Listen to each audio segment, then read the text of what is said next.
Hello friends, welcome to my channel. I hope तुम्ही सगळे आपल्या घरी ठीक असणार. तर आज आपण बनवूया ज्येष्ठ गौरी महालक्ष्मीसाठी नैवेद्य जी आंबील बनते, जी ज्वारीपासून बनते ना. तर तुम्ही बघू शकता तर किती टेस्टी लागते. तर सगळ्यात पहिले आपण ज्वारी घ्यायची अर्धा कप. तर त्यानंतर आपण हिला स्वच्छ धुवून 2-3 पाण्याने धुवून याला 8 ते 5-6 तासासाठी आपण हिला सोक करायला ठेवून द्यायचं. नंतर टॉवेलमध्ये साईडला थोडंसं सुकवायसाठी ठेवायचं. एका ह्याच्यामध्ये आपण घेतलेलं मिरची घेतली आहे, काळी मिरी आणि कढीपत्ता यांचा पेस्ट तयार केलेला आहे आपण. त्यानंतर आपण काय करायचं, ज्वारी जी आहे रवेदार याला मिक्सरमध्ये बारीक करून घ्यायची. तुम्ही बघू शकता एकदम रवेदार बारीक करायची. त्यानंतर काय करायचं, एका ह्याच्यामध्ये दही घ्यायचं 1 कप.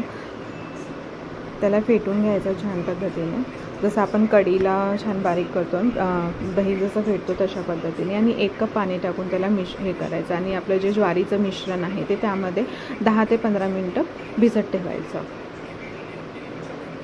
गुठल्या पडू द्यायच्या नाही ज्वारीच्या, नाहीतर मग प्रॉब्लेम होणार. आणि तो एका पॅनमध्ये आपल्याला 1 कप पाणी घ्यायचं आहे. त्यामध्ये आपण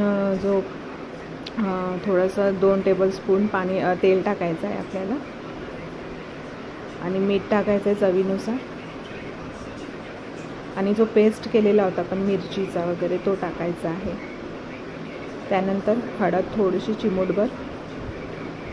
आणि आपलं जे मिश्रण आहे ज्वारीचं ते याच्यामध्ये हळूहळू टाकायचं, जेणेकरून त्या पाण्यामध्ये गुठल्या तयार नाही झाल्या पाहिजे आणि ढवळत राहायचं.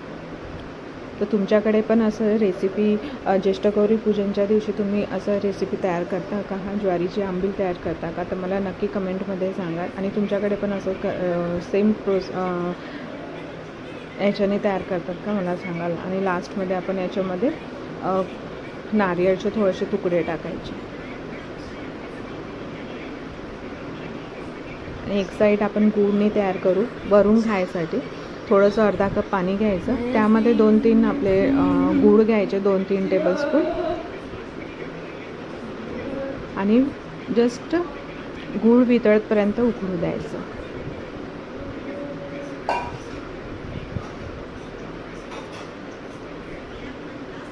ऑलमोस्ट आपली गुळणी तयार झालेली आहे.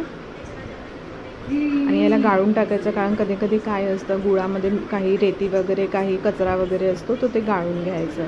ठीक आहे. जर तुम्हाला रेसिपी माझी आवडली असेल तर लाईक, शेअर, सबस्क्राईब जरूर करा, जेणेकरून मला कळेल. आणि रेडी आहे सर्व करायला.